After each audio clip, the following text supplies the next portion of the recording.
Халелуя. Эзний өдрийн мэндийг та бүхэнтэйгээ мэдчилье. За, өнөөдөр бидний эзний үгийг судлах сэдэв маань болохоор гим нүгэлтэйгээ нүүр тулах гэдэг зурвал явж байгаа. Гэхдээ гим нүгэлтэйгээ нүүр тулах нь хааны хүү гэдэг дэд сэдвээр эзний үгийг хүргэе гэж залбирч бас бэлдэж ирлээ. Хамтдаа эзний өмнө залбирцгаая эзний үгийн төлөө. Хайртай бурхан эзэн аав минь ээ, таны үг үнэхээр бидний зүрх сэтгэлд нутаглаж, ойлгогдож, биднийг өөрчилж, шинчилж, таны зорилгыг биелүүлэхийн төлөө та өөрийн үгийг байлгаж өгөөч. Яг одоо энэ цаг мөчөөс эхлэн миний ярих үг болгон ариун сүнс таны үг байгаасай. Яг одоо энэ цаг мөчөөс эхлэн таны үгэнд төвлөрөхийн тулд хүн болгоныг үнэхээр тогтвортой орчин нөхцөлд бас үнэхээр тэр төвлөрөх зүрх сэтгэлд та бэлдэж өгөөч. Танаас гон залбирч байна. Аливаа үйлчлэл, аливаа бодол, аливаа санаа оноо бүх зүйлийг хойшин тавиад зөвхөн таны үгэнд төвлөрөх тийм цаг байлгаж өгөөч. Эзэн Иесус Христосийн нэрээр залбирч байна эзэн ээ. Амен. За, өнөөдрийн та бүхэнтэй ярих зүйлийг ойлгомжтой байх үүднээс би нэгэн зүйлэлт үлгэрийг та бүхэндээ ярьж өгье гэж бодлоо.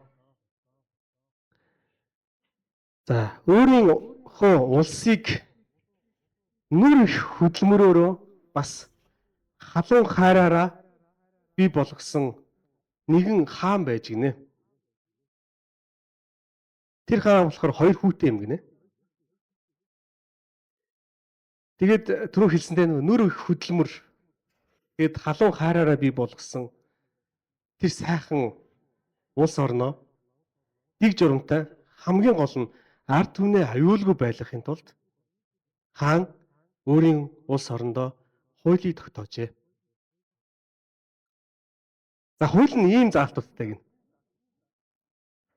Чи надаас өөр хаантай байж болохгүй.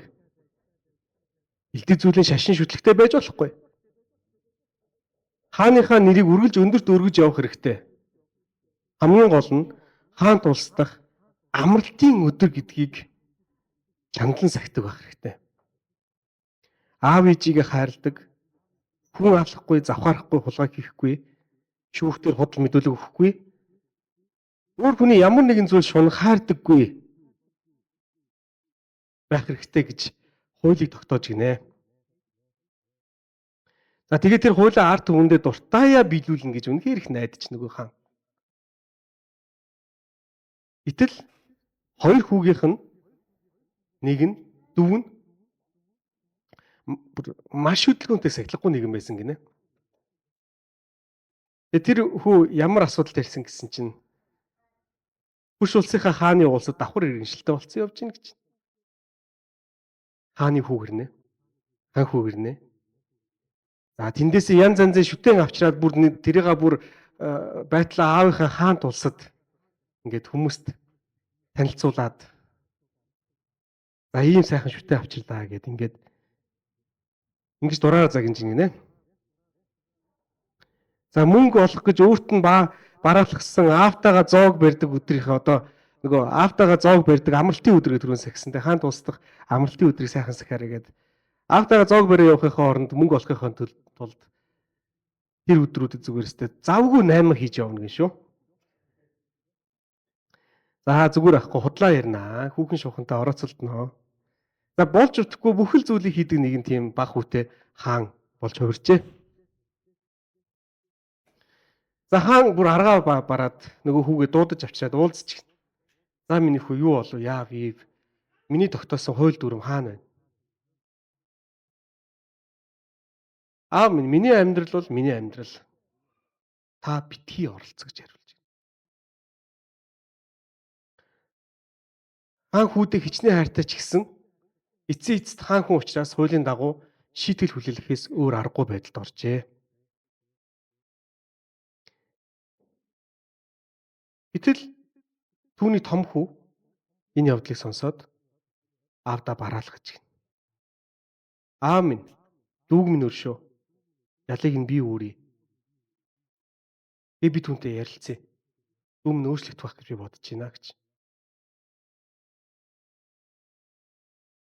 За, тэгээд аав том хүүгээ шийтгэхэр болж за энийг харсан бах хүч гисэн ахынхаа хайрыг хараад мэдрээд өдрөөс өдөрт өөрчлөгдөн аавынхаа хүсдэг яг тийм хүү болсоор л байв гинэ. Гэтэл нэг өдөр ард түмэн хаанд гомдлож гинэ. Та яхаараа баг хүүгээ хаацайлт юм бэ те? Шийтгэлгүй өнгөрөөд юм бэ? Та яагаад энэ хууль гэж яриад байгаа юм а бид нар дээр хэрэгжүүлэх шаарддаг хэрнээ өөрийнхөө хүүтэй энэ асуудлыг шударгаар шийдэж чадсангүй гэж ярьж байна.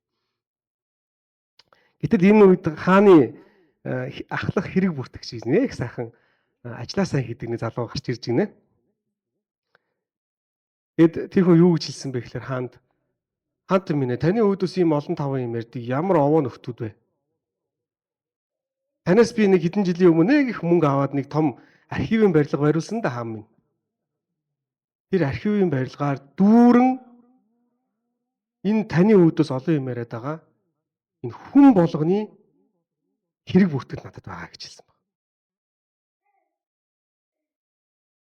За одоо та яг энийг ашиглаад би яг ийм цаг ирнэ гэж мэдчихсэн учраас би танд бэлдэжсэн тийм материалууд байгаа. А та энийг ашиглаад яг хүмүүсээ дугаа болгох гэж хэлж байна. Тэгээд хаан зарлиг буулгажээ. За миний ард түмнийг төв талбай дээр цуглуул. Гэд өдөр тогтоод цуглуулах зар тарааж гинэ. За тэр өдөр их л олон хүмүүс ирж гин гэж.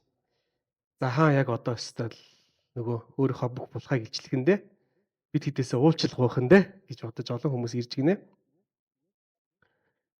Гэтэл хаан ямар зарлиг өгсөн бэ гэхээр за ахлах хэрэг бүртгэжээ. Нөгөө нэг материалуудаа яг хүн бүрчлэн өөрсдийнх гар дээр тараагаад өгчгөө гэж хэлж байна. Тэг хамгийн гайхалтай нь тэр тийм жагсаалт аваагүй нэг ч хүн үлдсэнгүй гинэ. Хаант улсын дотор. За тэгэл хүмүүс бодож гин тал хийсэн. Бүгдээр. За нөгөө хааныг уучлгуuna гэж бодсон чи яг одоо бидний шийдэх гэж цуглуулсан юм байна. Одоо л өстой ингээл хүн болгон ялын тогтолцыг уншихын дээ гэж. Гэтэл хаан хүмүүсээ цуглуулад хэлжээ. Та нар дээр буух бүх шийтгэлийн оронд би аль хэдийн том хүүгээ шийтгсэн юм аа. Тэгээд олонний өмнө хааны том хүү гарч ирж гин. Нүднээс гартлаа эцэж турдсан, шарх сорвонд бариулсан. Хүн харах юм бол хааны хүү их тэр залуугийн зөвхөн нүдийг л таньж ийн гинэ хүмүүс. Тэгээд тэр нүднээс харагдаж байгаа харцанд нь урдын тэр золбоо, цог золбоотой байдал нь хിവэр байна гин шүү. Хаан ч өөрөө өрн нэмтрээд за баг хүн ч за энэ үйл явдлыг харсан баг хүү бол бүр өстой нөгөө байдгаараа шалтаа буусан гэдэг шиг уйлаад ахыгаа тэрврээд за нэг юм тэнгэрлэг оршихуу телевиз нэвтрүүлгийн гарчгаар хэлэх юм бол ийм үйл явдал болж ийн гинэ. За тэгээд том хүү дүүдээ болон цугласан олонд ингэж хэлжээ. Миний аав та бүхэнд бүгдэнд чинь хайртай. Тийм ч учраас тэр биднийг гимгүү амьдраасаа гэж хүссэндээ бидэнд хуулийг тогтоож өгсөн юм аа. Гэтэ та нар минь тэр хуулийг биелүүлж чадаагүй ч гэсэн тэр мэдж байгаа. Би ч бас та нарт хайртай. Тийм болохоор би аавынхаа нэгүслийг гуйсан юм. Хүн болгоны гар дээр байгаа энэ гмийн жагсаалтыг та нар одоо аваа. Энэ гмийн жагсаалт одоо тооцогдохгүй. Харин та нар минь хичээж амьдраарай гэж гинэ. За яг одоо энэ мөчт би та бүхэнд Библийн нэгэн ишлэгийг харуулъя гэж бодож байна. Ром номын 3:23-аас 24. Бүгд нүгэл үйлдэлсэн тул Бурхны алдар сууд хүрдэггүй авч Христ Иесусийн зорилтоор дамжин Бурхны нэгүслэр үнгүй зөвтгөлжээ гэж хэлжээ. За бүгдээрээ түрүүний зөвлөлт бүлгийн гол дүрлийг бодож үзцгээе. Хаан гэдэг нь хэн байсан бэ? Эзэн бурхан байсан тийм. Баг хүү гэдэг нь хэн бэ? Баг хүү гэдэг нь би гэсэн тийм. Би. би гэдэг юм загцсан гэж тийм удаа. Би гэдэг нь яг одоо энэ цаг үед нэгдүгээр би дээр яригдж байгаа би байгаа шүү. Энэ зөвлөл бүлгэрийн дунд тохиолддог буюу баг хүн би байгаа. Харин том хүн бол эзэн Иесус Христ юм аа гэж тийм. Хэрэг үртгэж хийн гэж бодож байна. Хэрэг үртгэж нь муу нэг сатан баг. Тэр бидний амьдралын бүх юмнуудыг нүүрчлэн бүртгэсэн асар том архивтай. Тэр архивыг ашиглаад Бурхныхаа бүтээсэн хүмүүстэй тооцоо хийнэ гэж найддаг нэгэн.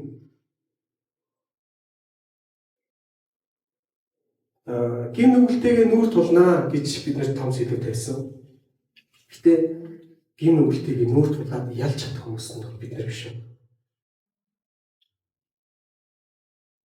Гэтэ бид нар нүүр туллаа гэж бодоход өмнө налаа үүрч чадхаарч усал биш үү? Бидний гэмтээ хэн нүүр тулсан юм болоо гэж. Бидний гэмтээ эзэн Иесус Христ нүүр тулсан юм аа гэж хэлнэ. Бидний гэмтээ нүүр тулсан учраас тэр залгамуудыг цусаа урсган үн цэглийг зүүн төлсөн баг. Ром номын 6:23 дээр учир нь нүглийн хөлс нь үхэл харин Бурхны бэлэг бол бидний эзэн Христ Иесус доторх мөнх амь мөн гэж хэлсэн байна. За юу нь учир нь нүглийн хөлс нь үхэл харин Бурхны бэлэг бол бидний эзэн Христ Иесус доторх мөнхийн амь юм аа. Өдөр амийн хэмээн эзэн надрын алдч нүгөө.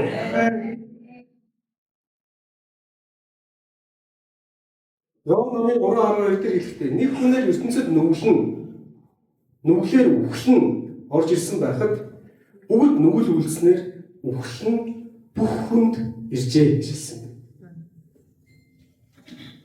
За нэг хүнээр гэж хэлж байна. Нэг хүнээр үхэл орж ирсэн гэнэ үү? Нэг хүнээр нүгэл тэр хүний нүглээр үхэл орж ирсэн гинэ. За энэ нэг хүн чи хэн блэ? Итгэлтэй байна уу? Адам гэж үү? Эва гэж үү? Мого гэж үү? Энэ нэг хүн бол би байхгүй юу? Энэ нэг хүн бол үнэхээр би байна. Библиэд гарч байгаа бүх гол бүдэн төрийн баатруудыг хэрэг бид нар Адамыг би гэж ойлгоод, Авраамыг би гэж ойлгоод унших юм бол Библи бидний амьдралд өрөөгөөж хөгжиглэнэ. Адам гим хийсэн биш би гим хийсэн байхгүй юу үндэ. Одоо энэ цаг үед Адамын гим үйл биднэрт ямар байдлыг өгөх вэ гэдэг. Одоо энэ цаг үед миний гим нүглэл Бурхны өмнө надад хамаатай гэсэн. Бид гимтгийг гэдэг хүлээн зөвшөөрөөд гимээ мэн төлөөсийг гим зөмгөө Бурхны хүү төлсөн юм гэж чин зүрхнээсээ итгэх үедээ гимээс холдох ухамсарыг сүнслэг хүчийг бид олж авдаг гэж хэлмээр байна. Амен. Ром номын 6:15 дээр хэлэхдээ тэгвэл яах вэ? Бид хуулийн дор бус харин нэгүслийн дор байгаа учраас нэгүл үлдэх үү? Огт үгүй гэж хэлсэн. Энэ үгс үг гэхээр биний бүх гимийн төлөөс төлөгдсөн юм чинь. Бурхны нэгүсэл байгаа юм чинь. Би нэг гимээ үйлдсээр л байх уу? Би гим гэж ингэж амьдрах уу? Огт үгүй гэж хэлсэн юм тийм.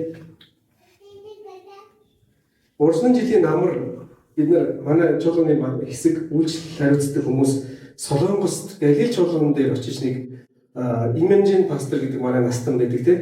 Солонгос настан пастор. За тэр хүний сургалтанд хамрагд болсон юм аа. Тэгээд тэр сургалтын 7 хоног биш 4-5 хоногийн сургалт байсан тийм.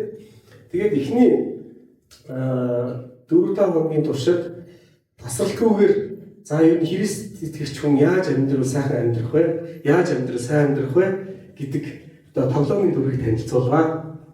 За бид нар ч сэтгэл хөдлөл бол ямар сайхан юм ингээл. Эсвэл гоё юм заалдаж юм. Яг л ингэж амьдрах хэвээр байсан юм. Аль их заалах байсан юм. Ухааны бодвол. За нэг 4 хоногийн өнгөрөөл. Тэгсэн чинь сургалтын яг сүүлийн өдрийн хоолн дээр энэ өнжи пастор нэг л өөр болчлоо шүү.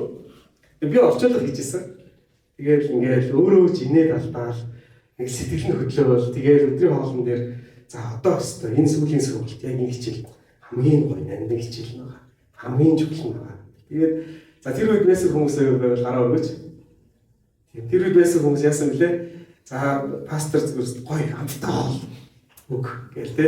Бидний барыг хүлээн авч чиг болсон. Тэгээд сүүлийн өдөр тэгэл ингээл маргуучин торт янз янз юм авч өгөөл бид нар чинь яг тэр хичээлийн өмнө нэг юм яахаа нэг өөр нөхцөл байдал руу орцсон байхгүй. За тэгээд хичээл эхэлвэ. Яг сүүлийн хичээл эхэлж байгаа. За та бүхэн 4 хоногийн туршид Христ итгэгч хүн яаж амьдрах тухай заалгалаа. Тийм үү? Тийм хэлээ гэж. Та нар бүгд энэ амьдралаар амьдарч чадах юм шиг байна уу?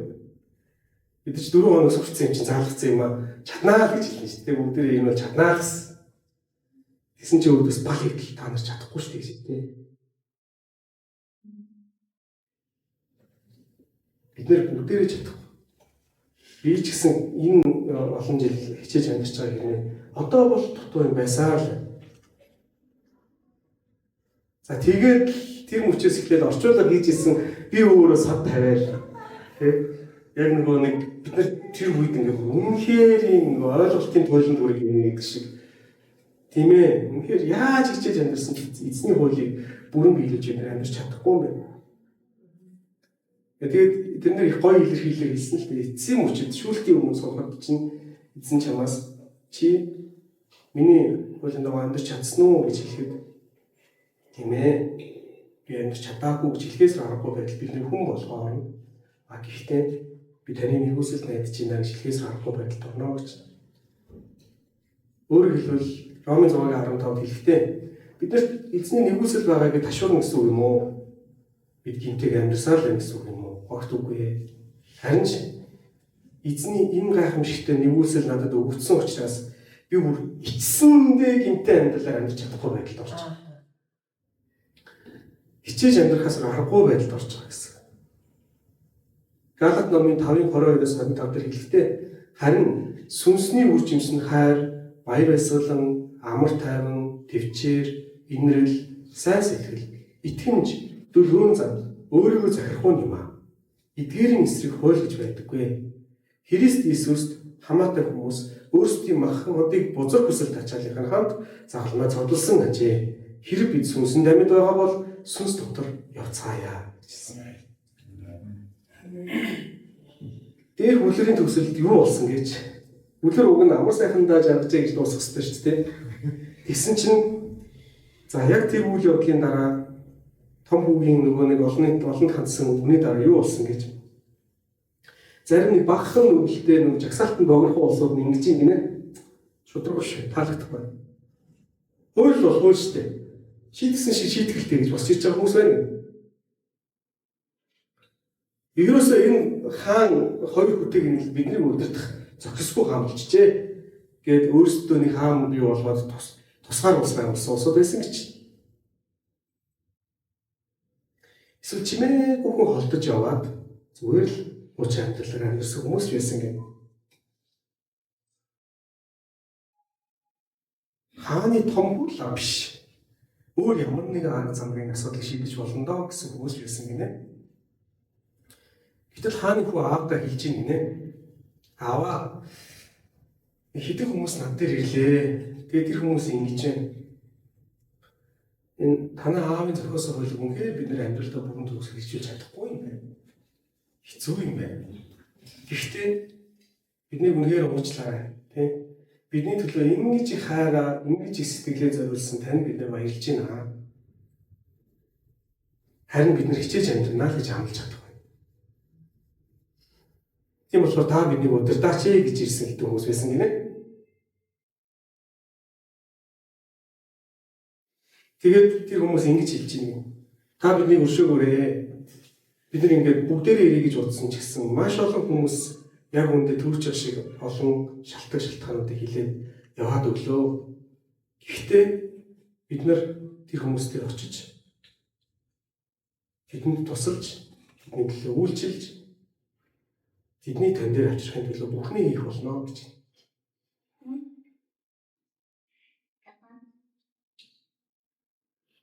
Тэгсэн чинь тэрэн дотроос бүр нэг хамгийн сонирхолтой бүлэг нь ямар улсууд байсан бэ гэсэн чинь би яах вэ?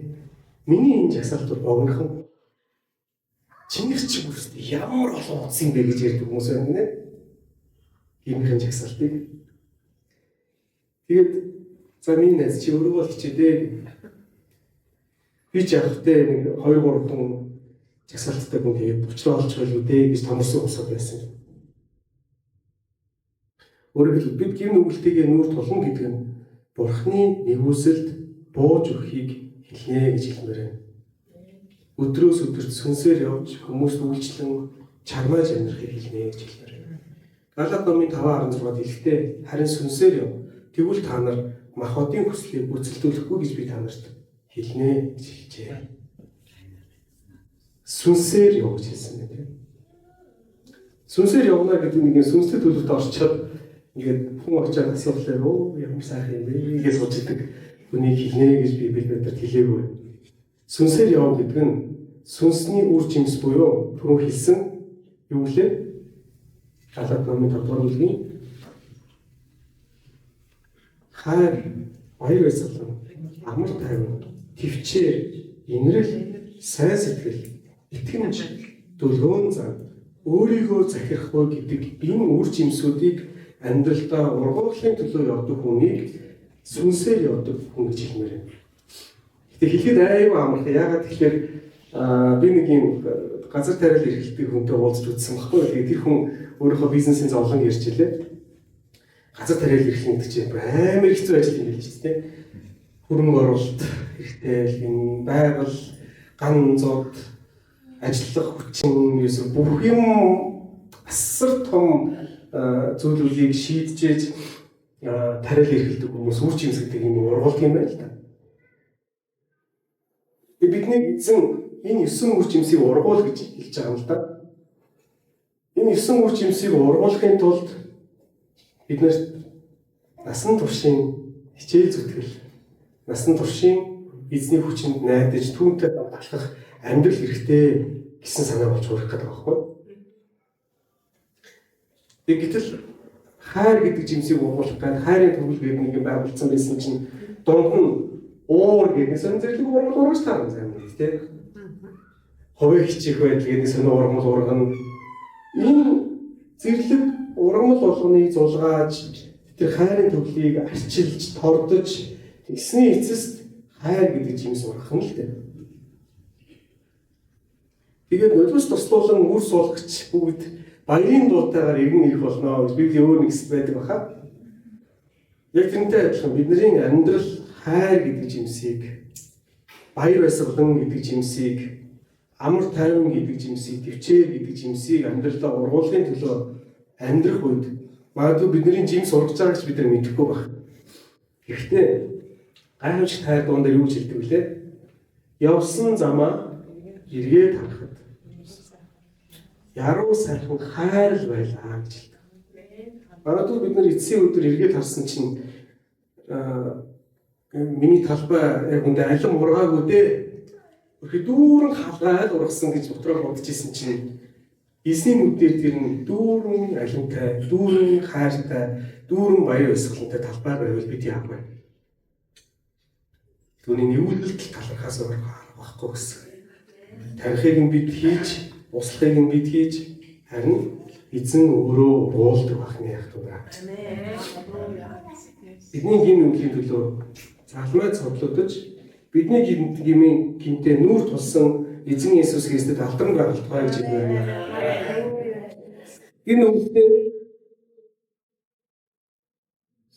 Энэ үгтэй бид нар нүүр тулахдаа зүгээр хов осон гараад нүүр тулахгүй тийм. Итгэлээ гартаа бариад би ганцаараа чадахгүй байж болно. Гэхдээ надтай байгаа эзэн Иесусийн хүчээр би чадах болно. Эзэн Иесус ихтэй тэргүй миний гинтээ нүүр тулцсан учраас одоо надад нүүр тулаад байгаад байх юм байхгүй гэдэг зүрх сэтгэлээр өшөө өөрийн адил хайрлах зүрх сэтгэлээр эзэн бурхнаа хайрлах зүрх сэтгэлээр түүний өмнө ирэх нь гин үгтэйгээ нүүр тулах юмаа гэж хэлэх байна. За тэгээд баруун болон зүүн талдаа байгаа хүмүүстэй хэлэн тулахад байгаа гинтээ чинь эзэн Иесусийг аль хэдийн тулсан байх шүү гэж хэлээсэй хүсэж байна.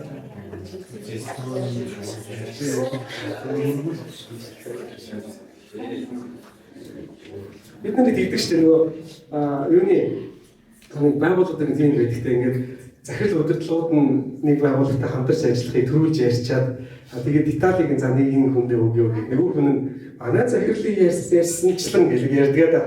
Тэ. За захирал маань тараа удирдлагатай ярьсан гэсэн. Одоо тэгээд нэг энийг нь яагаад ингэ өөрчлөлөө бид нар ийм хэрэгтэй байх ингээд тэгэхээр ингээд ажил ингээд хурдан дотор явдаг. Удирдлагуудын хооронд хийсэн тохиролцоо байгаа тохиолдолтой. Удирдлагуудын хооронд хийсэн тохиролцоо байхгүй байхаар яадаг вүлээ? Эхнээс нь бүгдийг хийх гэж явдаг тийм ингээд. Яг тэрнтэй адилхан эзэн Есүс Христ аль хэдийн гин нүглийн төлөөсийн төлөө тохиролцоог нь хийсэн гэсэн. Одоо бид нар Есүсийн хийсэн төлөөсийн дагуу гэж явах юм шүү дээ. Эзэн Есүс Христийн төлсөн төлөөсийн дагуу гин нүглийнхаа асуудлыг шийдэх гэж ирлээ би гэж ярих юм шүү дээ. Тэгэхээр бүгдээ эзэн үнээр алдрын алд ташлыг өргөцгөөё.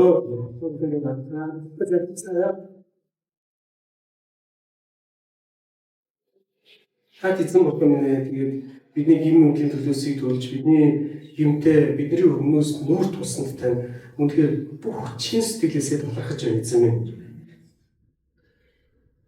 Тэгээд эзэн минь үнэхээр таны нэгүсэл дотор өдрөөс өдөрт хичээж өөрчлөгдөж амьдрахын тулд ариун сүнсний үр жимсийг ургуулгын төлөө амьдрахын тулд давталж өгөөч гэсэн санаа залбирч байна. Эзэн тэгээд эргээд харахад эцсийн тэр өдөр бидний амьдралд таны ургуулсан үр жимс гайхамшигтай их байхыг нулимс туслуулан харж зогсох тэр ивэл өрөөлийг эзэн тавих болтугай. Эзэн Иесус Христийнхаа нэрээр залбирч байна. Амен.